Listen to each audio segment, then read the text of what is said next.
వనపర్తి జిల్లా కేంద్రంలో ముక్కోటి ఏకాదశి సందర్భంగా పట్టణంలోని వైష్ణవ క్షేత్రాలు ప్రత్యేక అలంకరణలతో వైభవంగా ముస్తాబయ్యాయి.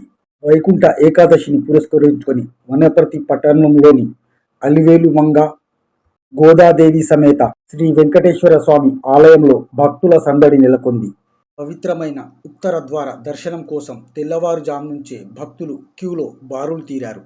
ఈ సందర్భంగా శ్రీ వెంకటేశ్వర స్వామి వారికి పల్లకీ సేవ నిర్వహించగా వనపర్తి ఎమ్మెల్యే తూడి మేఘారెడ్డి దంపతులు ఆలయ చైర్మన్ రఘునందనాచారితో కలిసి ఉత్తర ద్వార ప్రవేశానికి ప్రత్యేక పూజలు చేశారు.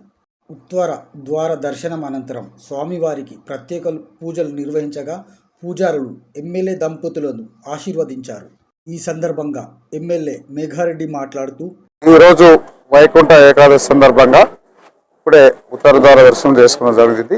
ఈ కార్యక్రమంలో ఈ ఆలయ వెంకటేశ్వర స్వామి వనపర్తి పట్టణంలో వెంకటేశ్వర స్వామి టెంపుల్ చైర్మన్ గారు రఘునాథ్ శర్మ గారు, ఈవో గారు, నాతో పాటు మార్కెట్ చైర్మన్ గారు, వనపర్తి పెద్దలందరూ, కౌన్సిలర్స్, మాజీ కౌన్సిలర్స్ అందరూ, వనపర్తి వెంకటేశ్వర స్వామి భక్తులందరూ పాల్గొన్నారు.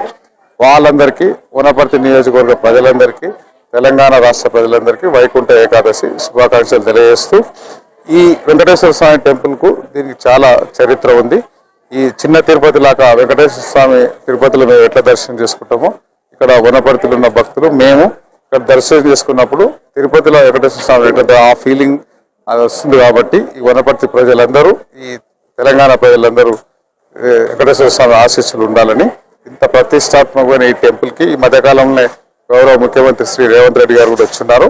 ఆయన ఇక్కడ చదువుకునేటప్పుడు ఈ పక్కనే రూమ్ ఉండేది, రెగ్యులర్ ఇక్కడ వచ్చేది. మొన్న డెవలప్మెంట్ కోసం కొంచెం ఫండ్ ఇచ్చిండు, ఇంకా చాలా డెవలప్ చేయాల్సి ఉంది.